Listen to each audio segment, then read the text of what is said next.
কোন ইমামকে জিজ্ঞাসা করা হয়েছিল আহলুস সুন্নাহ কাদেরকে বলা হবে, তিনি তখন বলেছেন যাদের আর কোনো সম্পর্ক নেই, আর কোনো নাম নেই সুন্নাহ ছাড়া, তারাই হচ্ছে আহলুস সুন্নাতি ওয়াল জামাআহ।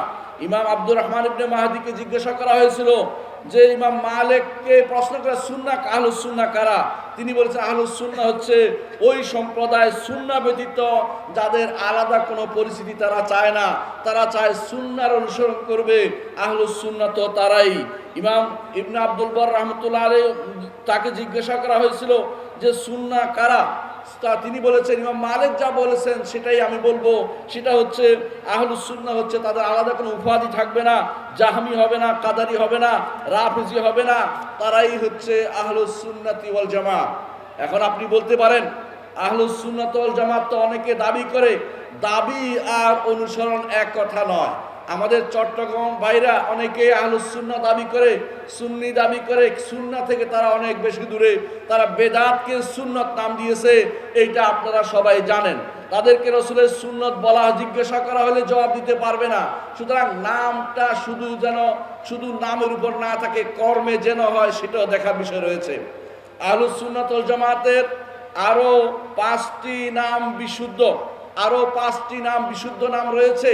1 নম্বর নাম হচ্ছে তাদেরকে বলা হয় সালাফি, কারণ তারা সালফে সালেহিনের অনুসরণ করে, রসুল এবং তার সাহাবা তাবেঈনদের অনুসরণ করে চলে, এই জন্য তাদেরকে আরেক নামে তাদেরকে সালাফি নাম ডাকন করা হয়।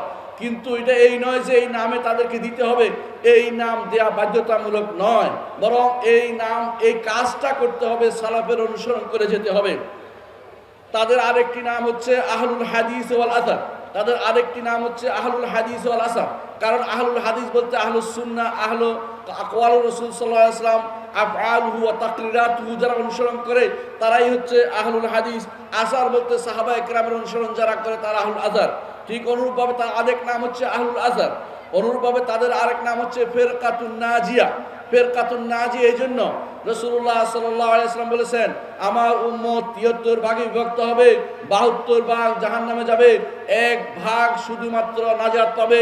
তারাই হচ্ছে যারাই হচ্ছে ওই সম্প্রদায় যারা আমি এখন যার উপর আছি, মা আনা আলাইহি ওয়া আসহাবি, আমি এখন যার উপর আছি এবং আমার সাহাবীরা যে বিষয়ের উপর আছে সেই বিষয়ে, সেটাই হচ্ছে আহলুস সুন্নাত ওয়াল জামাআহ।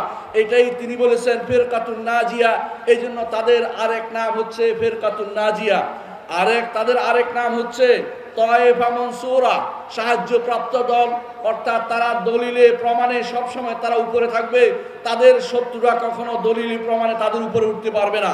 সংখ্যায় তারা কম হতে পারে, অস্ত্র শস্ত্রে কম হতে পারে, তাদের লোকবল কম থাকতে পারে, কিন্তু তারা সারা দুনিয়ার সব জায়গাতে যেখানে একজন আহলুত তাওহীদ থাকবে তার সামনে হাজার বেদাতি কখনো দাঁড়ানোর সক্ষমতা রাখে না, কারণ তারা আহলুস সুন্নাত ওয়াল জামাআহ।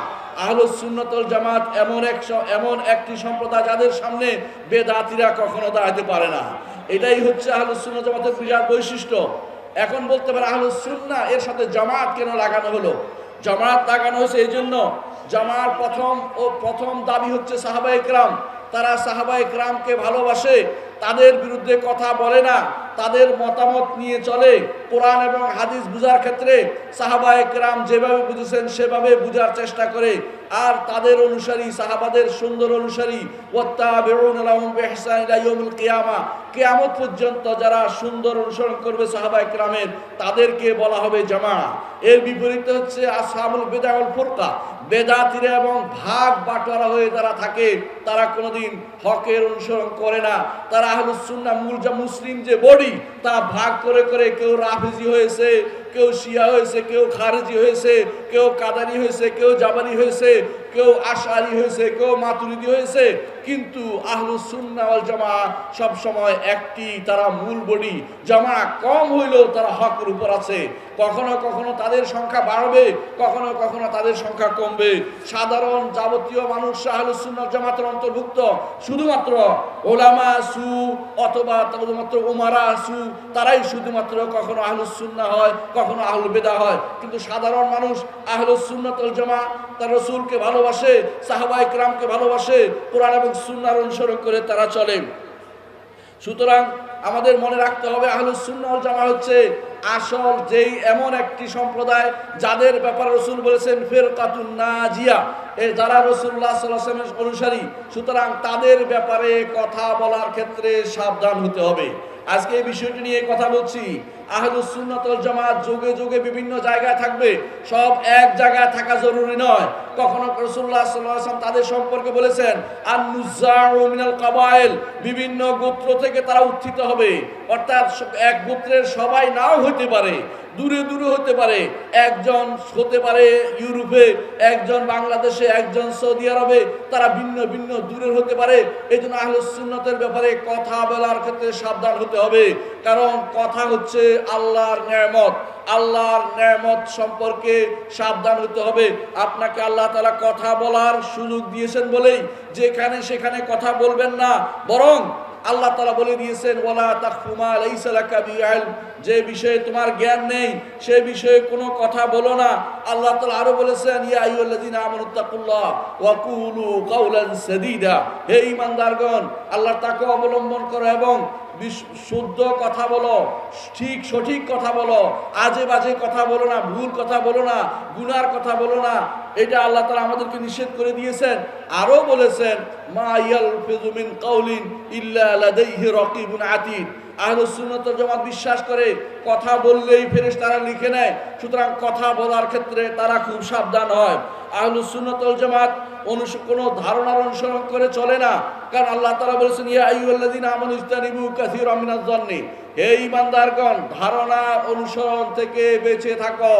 ধারণা অনুসরণ করে অমুক বোধহয় ইখওয়ানি, অমুক বোধহয় ইলহাদি, অমুক বোধহয় অমুক কি, এভাবে নাম দিয়ে দিয়ে ধারণা করে কথা বলা থেকে আল্লাহ তাআলা নিষেধ করেছেন। রাসূলুল্লাহ সাল্লাল্লাহু আলাইহি ওয়াসাল্লাম বলেছেন যে ইয়াকুম, রাসূলুল্লাহ সাল্লাল্লাহু আলাইহি ওয়াসাল্লাম বলেছেন যে তোমরা বেঁচে থাকো, তোমরা বেঁচে থাকো, জন থেকে বেঁচে থাকো, ফাইন্না যন্না আকযাবুল হাদিস, কারণ মিথ্যা ধারণা মানুষকে মিথ্যার দিকে নিয়ে যায়, মিথ্যা কথার দিকে নিয়ে যায়। আর যদি আপনি ধারণা করে কথা বলেন তাহলে কি হবে? আল্লাহ তাআলা বলে দিয়েছেন ওয়াল্লাযীনা ইউযুনাল মুমিনিনা ওয়াল মুমিনাতি বিগাইরি ইলমিন, যারা ঈমানদার নারী পুরুষকে কথা ইউযুনাল মুমিনিনা ওয়াল মুমিনাত বিগাইরি মাকতাসাবু, বিনা কারণে তারা অর্জন করে না, তারা যে গুনাহ করে না সেই গুনার দিকে সম্পৃক্ত করেছে, ফাকাদ ইহতামালু বুহতানা ওয়া ইসমান মুবিনা, তারা বড় ধরনের অপবাদ এবং গুনার ভিতরে নিজেদেরকে সম্পৃক্ত করেছে। এইজন্য আহলুস সুন্নাত ওয়াল জামাত একে অপরের বিরুদ্ধে কথা বলার ক্ষেত্রে সাবধান হবে, ধারণা করে কথা বলবে না। রাসূলুল্লাহ সাল্লাল্লাহু আলাইহি ওয়াসাল্লাম এজন্য বলেছেন আল মুসলিমু মান সালিমাল মুসলিমুনা মিন লিসানি ইয়াদিহি, ওই মুসলিম তো ওই ব্যক্তি যার হাত এবং মুখ থেকে মুসলিমরা নিরাপদ হয়েছে। রাসূলুল্লাহ সাল্লাল্লাহু আলাইহি ওয়াসাল্লাম আরো বলেছেন মাইয়াদমান লি মা বাইনা লিহইয়াইহি ওয়া মা বাইনা ফাখযাইহি আদমানু লাহুল জান্নাহ, যে কেউ আমার দুইটা জিনিসের জামিনদার হবে আমি তার জন্য জান্নাতের জামিনদার হব। যে কেউ দুই লেহিয়ার মাঝখানের অংশ, যে ব্যক্তি আমাকে জামিনদার অর্থাৎ মুখের জামিনদার হবে এবং যে ব্যক্তি লজ্জাস্থানের জামিনদার হবে, হারামে ব্যবহার করবে না, তাহলে রাসূলুল্লাহ সাল্লাল্লাহু আলাইহি ওয়াসাল্লাম বলেছেন আদমানু লাহুল জান্নাহ, তার জন্য জান্নাতের তিনি দাবিনদার হবেন। সুতরাং আহলুস সুন্নাত ওয়াল জামাত একে অপরের বিরুদ্ধে না জেনে কথা বলতে পারে না, ধারণা করে কথা বলতে পারে না। রাসূলুল্লাহ সাল্লাল্লাহু আলাইহি ওয়াসাল্লাম আরো বলেছেন একজন বান্দা এমন কোন কথা বলে সে মনে করেছে এটা কিছুই না, কিন্তু এটা তার জন্য বিরাট বিপদ হয়ে দাঁড়াবে, হাসরের মাঠে বিরাট বিপদ হয়ে দাঁড়াবে। জাহান্নামে 70 খরিফান 70 বছরের দূরত্বে জাহান্নামের ভিতরে নিক্ষিপ্ত হবে। আবার অনেকে ভালো একটি কথা বলেছে মনে করেছে তেমন কিছু বলি নাই, কিন্তু আল্লাহর কাছে সেটা এত প্রিয় হবে সে আল্লাহর কাছে আল্লাহ তাআলা সেটার কারণে তাকে জান্নাতে দিবেন। রাসূলুল্লাহ সাল্লাল্লাহু আলাইহি ওয়াসাল্লাম আরো বলেছেন তোমরা কি জানো কে কবরদক শূন্য ওই ব্যক্তিকে? সাহাবায়ে কেরাম বললেন যে রাস্তায় ঘুরে বেড়ায় খাবারের জন্য। রাসূলুল্লাহ সাল্লাল্লাহু আলাইহি ওয়াসাল্লাম বললেন না, সেই ব্যক্তি নয়। যে ব্যক্তি সালাত, যাকাত, সওম, হজ অর্থাৎ প্রচুর পরিমাণে ইবাদত করেছে কিন্তু দুনিয়ার বুকে কারো গীবত করেছে, কারো থাপ্পড় দিয়েছে, কারো হক মেরেছে, সেই ব্যক্তি হাসরের মাঠে আসবে আর লোকেরা তার সে সমস্ত আমল সালাত, যাকাত, সওম ভাগ করে নিয়ে যাবে। তারপর যদি না থাকে তাদের গুনাহসমূহ ওই ব্যক্তির ঘাড়ে তুলে দিবে। সেই ব্যক্তি হচ্ছে মুফলিস। সেজন্য আহলুস সুন্নাত ওয়াল জামাত কথা বলার ক্ষেত্রে সাবধান করে, একে অপরকে কষ্ট দেয় না। আহলুস সুন্নাত ওয়াল জামাত নিজেদের মধ্যে কোমলতা অবলম্বন করে। এক ব্যক্তি কথা বলছিলেন রাসূলুল্লাহ সাল্লাল্লাহু আলাইহি ওয়াসাল্লামের সামনে, তখন রাসূল বললেন যে তোমাদেরকে তোমাদের কথার কারণে পাকড়াও করা হবে। সাহাবাই বললেন যে ইয়া রাসূলুল্লাহ, আমরা যা যা বলি, ঠাট্টা করে বলি, হাসি তামাশা করতে বলি, এর মাঝে কি আমাদেরকে পাকড়াও করা হবে? রাসূল বলেছেন ওয়াইলাক, তোমার কি হলো? মানুষদেরকে তোমার কি হলো? মানুষদেরকে তাদের জিহ্বার যে চাষ করেছে, জিহ্বার মাধ্যমে যা সে করেছে, এইটাই তো তাকে জাহান্নামে নিক্ষেপ করবে। সুতরাং আহলুস সুন্নাত ওয়াল জামাত কখনো এই অন্যায় কাজ অন্যায়ভাবে কারো দোষারোপ করতে পারে না। নিজেদের ভাইকে দোষ দিয়ে বিনা কারণে ধারণা করে, কথায় কথায় অপবাদ দিয়ে নিজে শ্রেষ্ঠত্ব জাহির করা, আরেকজনকে অপমান করা আহলুস সুন্নাত ওয়াল জামাতের কাজ হতে পারে না। রাসূলুল্লাহ সাল্লাল্লাহু আলাইহি ওয়াসাল্লাম বলেছেন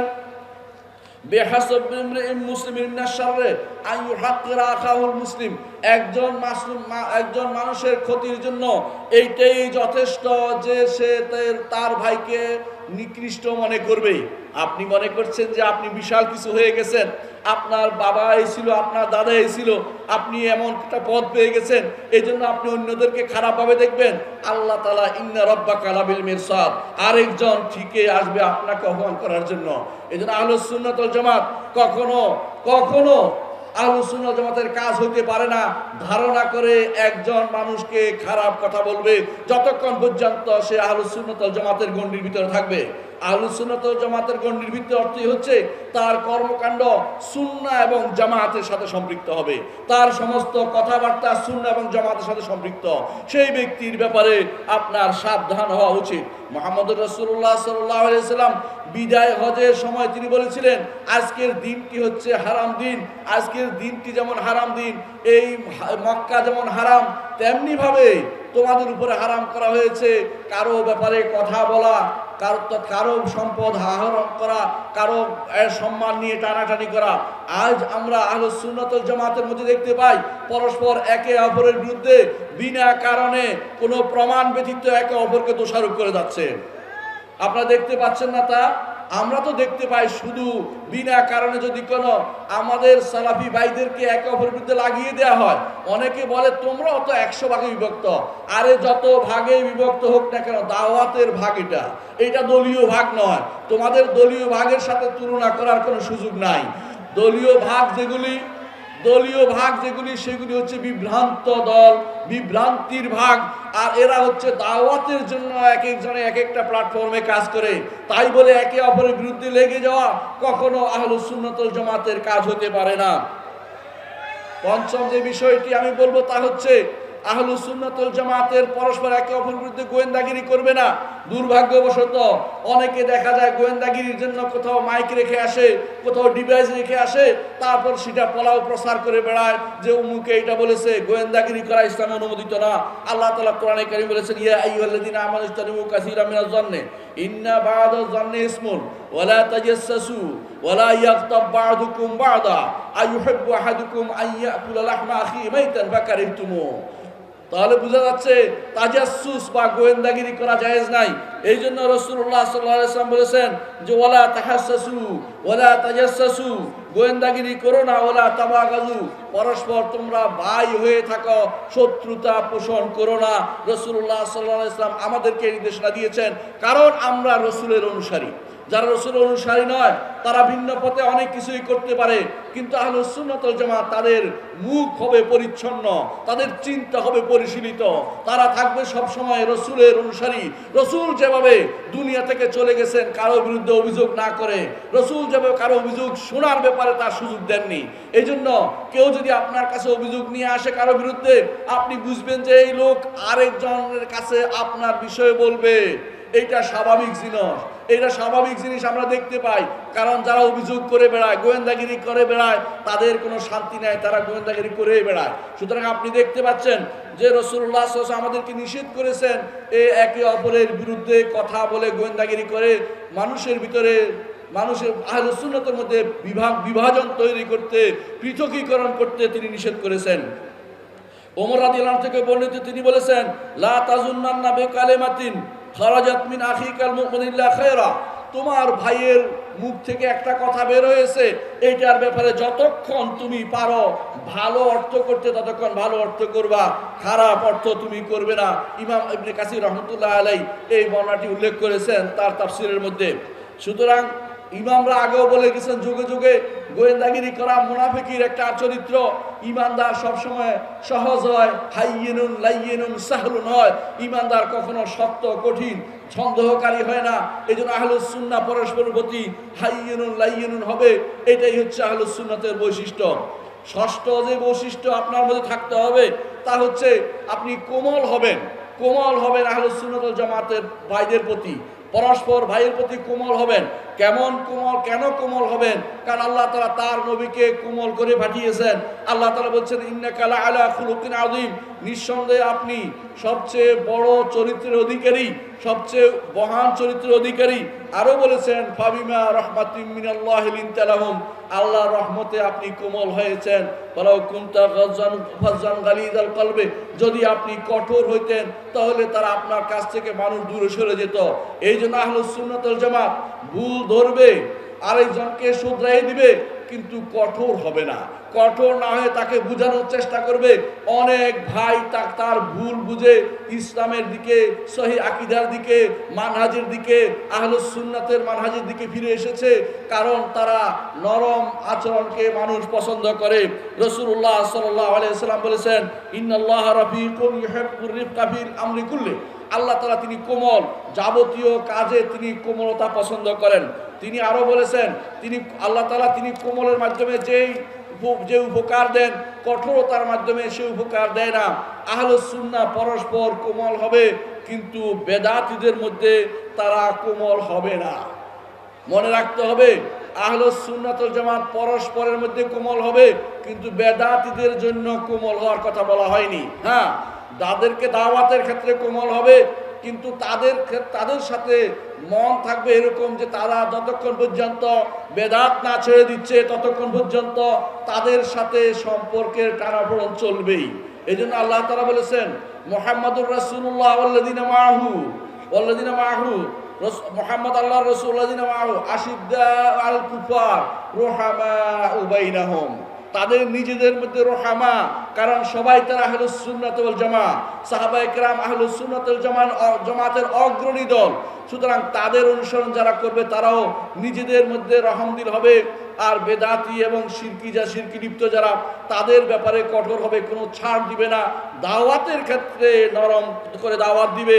যেমনি ভাবে দাওয়াত দিতে আল্লাহ তাআলা বলেছেন ফেরাউনকে, আল্লাহ তাআলা বলেছেন, ইযহাবা ইলা ফিরআউনা, মূসা এবং হারুন যাও ফেরাউনের কাছে, ফাকুলা লাহু কাওলান লায়্যিনান, নরম কথা বলো, লাআল্লাহু ইয়াতাযাক্কারু আও ইয়াখশা, হতে পারে সে উপদেশ নেবে অথবা আল্লাহকে ভয় করে ঈমানের দিকে ফিরে আসবে। সুতরাং এই জন্য কোমলতার সাথে দাওয়াত দিতে হবে, কিন্তু তার অর্থাৎ বেদাতি এবং মুশরিক মুনাফিক বা এই জাতীয় যারা আছে আহলুস সুন্নাহ বিরোধীদের কোনো মতবাদের ব্যাপারে কোমলতা দেখানো যাবে না। সপ্তম যে বিষয়টি তা হচ্ছে, সপ্তম যে আহলুস সুন্নাত ওয়াল জামাতের কোনো আলেম যদি ভুল করে তাহলে কি করতে হবে? লাঠি নিয়ে মারতে হবে? না। আহলুস সুন্নাত ওয়াল জামাতের কোনো আলেম যদি ভুল করে তাকে বেদাতি খেতাব দেওয়া যাবে না, তাকে পরিত্যাগ করা যাবে না। আমাদের উস্তাদ শেখ আব্দুল্লাহ গুনাইমানকে আমরা জিজ্ঞাসা করেছিলাম যে হাজ্জুল মুবতাদের এত একটা বিশাল ব্যাপার, বেদাতিকে পরিত্যাগ করা, তিনি বলেছেন সেটা হলে বেদাতি বলে পরিচিত ব্যক্তির জন্য এই নির্দেশনা, তাকে পরিত্যাগ করবে। কিন্তু আহলুস সুন্নাত ওয়াল জামাত বলে প্রসিদ্ধ, তার কোনো ভুলের কারণেই তাকে পরিত্যাগ করতে হবে, এটা ইসলামের নীতি নয়। এটা যারা করে থাকে ভুল একটি নীতিকে, ভুল নীতিকে তারা প্রমোট করে থাকে। বরং তাকে কোমলভাবে বুঝিয়ে দিতে হবে, বিশুদ্ধ করে দিতে হবে। এটা হচ্ছে আহলুস সুন্নাত ওয়াল জামাতের নীতি। কারণ মুহাম্মদুর রাসূলুল্লাহ সাল্লাল্লাহু আলাইহি ওয়াসাল্লামের পরে আর কারো এসমত নাই, নির্ভুল হওয়ার কোনো সার্টিফিকেট নাই। একমাত্র মুহাম্মদুর রাসূলুল্লাহ সাল্লাল্লাহু আলাইহি ওয়াসাল্লাম, তিনি হচ্ছেন ভুল ত্রুটি থেকে মুক্ত। আল্লাহ তাআলা তাকে শুধুমাত্র তা থেকে মুক্ত করেছেন। সুতরাং আহলুস সুন্নাত ওয়াল জামাতের মধ্যে আলেমরা ভুল করবে না তা কিন্তু না। সুতরাং আহলুস সুন্নাত ওয়াল জামাতের আলেমরা ভুল করলে তাকে সুন্দরভাবে সংশোধনের দায়িত্ব হচ্ছে আরেক আহলুস সুন্নাত ওয়াল জামাতের ভাইয়ের।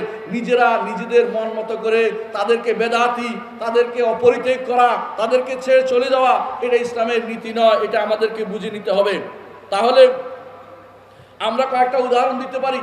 দেখুন, ইমাম বাইহাকি রহমতুল্লাহ আলাইহি তার বিভিন্ন হাদিস বিভিন্ন জায়গাতে তিনি অনেক মাসআলাতে আহলুস সুন্নাত জামাতের মতের বিরুদ্ধে গিয়েছেন, কিন্তু আমরা বলি ইমাম বাইহাকি রহমতুল্লাহ আলাইহি, আমরা বলি না যে বাইহাকির কথা নেওয়া যাবে না, বাইহাকির হাদিস নেওয়া যাবে না, বাইহাকির কথা শোনা যাবে না, এরকম বলি না। কারণ তার ভুলগুলি শুধরে দেওয়ার মতো তার সময় হয়তো কেউ ছিল না, তার কাছে হয়তো সেটা পৌঁছে নাই, সেই জন্য তিনি ভুলের উপর থেকে চলে গেছেন। কিন্তু তাই বলে ইমাম বাইহাকির মতো ব্যক্তিকে আমরা মাসুমও মনে করি না, যেমন ভুল ত্রুটির ঊর্ধ্ব মনে করি না, আবার তার তার যে সমস্ত খেদমাত আছে দিনের মধ্যে সেগুলিতে আমরা পরিত্যাগ করি না।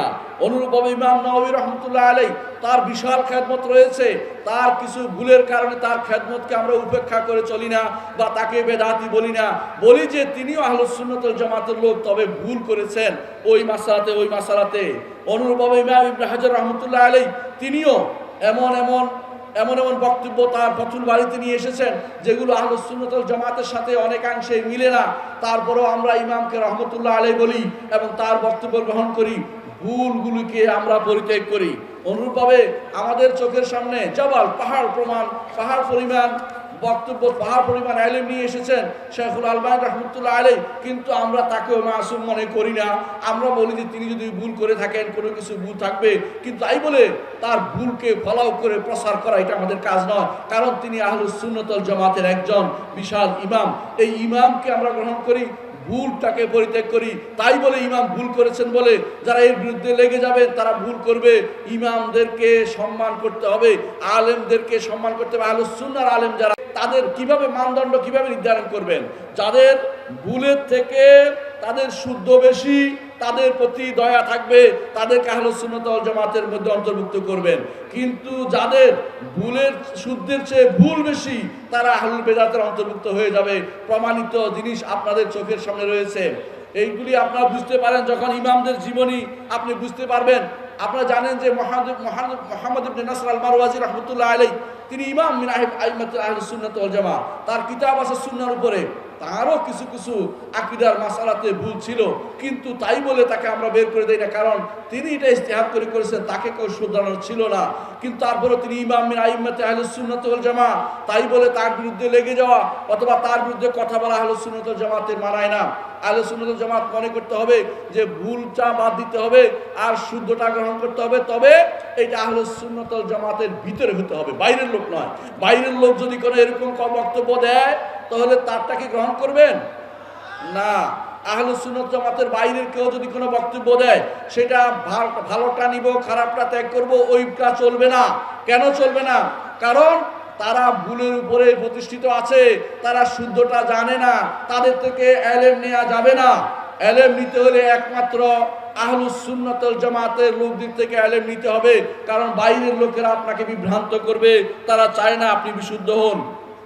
সুতরাং এই বিষয়ে আমি আমার কথা লম্বা করে শুধু জানিয়ে দিচ্ছি, এই একটি বই আমাদের শেখ আব্দুল মোহসেন আব্বাদ হাফেজাহুল্লাহ, যিনি শতবর্ষী একজন মানুষ, আমাদের সবার উস্তাদ, আমার সরাসরি উস্তাদ, তিনি এই গ্রন্থটি লিখেছেন।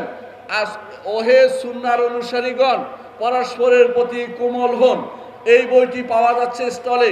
আমি অনুরোধ করব প্রত্যেকে একটা করে কিনে নিয়ে যাবেন, বাসায় পড়বেন, নিজেদের মধ্যে বুঝবেন যে আহলুস সুন্নাত ওয়াল জামাতে কতটুকু কোমল হতে হয়। কোরআন এবং সুন্নাহ দিয়ে, দলিল দিয়ে তিনি বুঝিয়েছেন কিভাবে কোমল হতে হয়। আহলুস সুন্নাত ওয়াল জামাতের পরস্পরের মধ্যে কিভাবে একে অপরকে বুঝে নিতে হয় সেটা তিনি উল্লেখ করেছেন।